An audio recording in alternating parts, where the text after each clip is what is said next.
सालों बाद उसकी कॉल आई मेरे पास। यही रात के करीब 1:30 बज रहे थे। मैं जगा हुआ था, इंस्टाग्राम पे फीड स्क्रॉल कर रहा था, मीम्स देख रहा था। अचानक एक अननोन नंबर से कॉल आई। मुझे समझ में नहीं आया कि इतनी रात को आखिर कौन हो सकता है। मैंने सोचा इग्नोर कर देता हूँ, अगर कोई इंपॉर्टेंट कॉल होगी तो दोबारा आ जाएगी। आई इग्नोर्ड इट, लेकिन वो फिर आई। मैंने इस बार कॉल उठा ली। मैंने हेलो बोला। सामने से आवाज़ आई, हेलो। अचानक से पूरा मूड बदल गया मेरा, क्योंकि ये आवाज़ कुछ जानी पहचानी सी लग रही थी। ये आवाज़ सुनते ही आंखों के सामने अंधेरा छा गया। बहुत सी यादें ताज़ा हो गई, बहुत से जख्म ताज़ा हो गए। मेरी टूटी हुई आवाज़ में एक बार फिर हेलो निकला, और वहाँ से आवाज़ आई, डिस्टर्ब तो नहीं किया। मुझे रिप्लाई करते हुए भी घबराहट सी हो रही थी। हाँ बोलूँ ना बोलूँ कुछ समझ नहीं आ रहा था।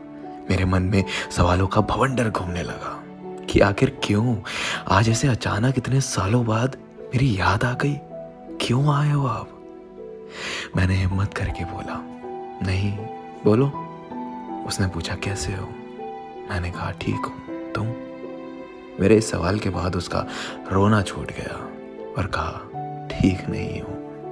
अब मैं और भी ज़्यादा कंफ्यूज हो गया कि ये हो क्या रहा है। आउट ऑफ नोवेयर इतने सालों बाद देर रात को कॉल आती है और रोना निकल गया। मैंने छुपाया, बात करी तो पता चला कि वो जिसके साथ थी उसने उसको किसी और के लिए छोड़ दिया।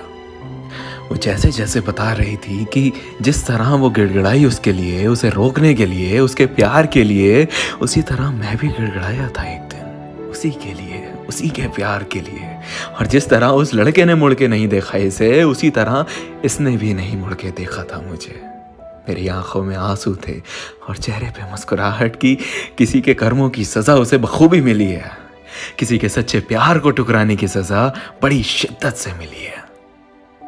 वो रोते रोते मुझसे माफिया मांगने लगी, बहुत माफिया मांगी, बहुत मिन्नतें की कि मैं उसे माफ करके उसे अपना लूं, उसे अपनी जिंदगी में वापस बुला लूं। मैंने उसे कई साल प्यार किया था, कई साल लग गए मुझे उसके प्यार से उभरने में।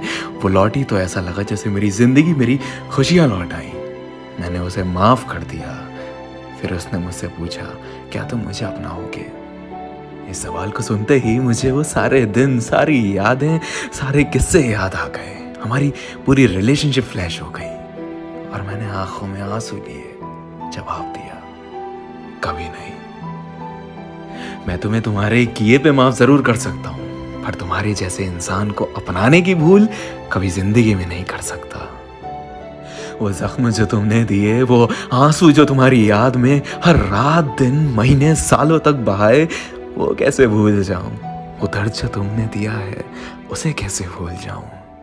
ये जो हुआ है ना तुम्हारे साथ, ये तुम्हारे कर्मों की सजा है और इसे तुम्हें भुगतना पड़ेगा, ना चाहकर भी। अगर तुम्हारी कोई मजबूरी होती तो मैं शायद एक बार को तुम्हें अपना लेता, मगर तुमने मुझे किसी और के लिए छोड़ा। You replaced me. How can I forget? I'm sorry, लेकिन मैं तुम्हारे साथ अब और नहीं चल सकता। हो सके तो मुझे दोबारा कॉल मत करना। इतना कहते ही मैंने फ़ोन रख दिया। ये पहली बार था जो मैंने उसको ना कहा था। मुझे रोना तो बहुत आया और मैं रोया भी, पर मैंने गलतियां दोहराने की भूल नहीं की। जिंदगी में एक वक्त ऐसा आता है जब आपको दिल नहीं दिमाग से काम लेना पड़ता है। दिल अक्सर बहका देता है, पर दिमाग सब जानता है, सही गलत सब कुछ जानता है। हम सारी जिंदगी दिल की सुनते रहते हैं और दिमाग को इग्नोर करते रहते हैं। कितना गलत कर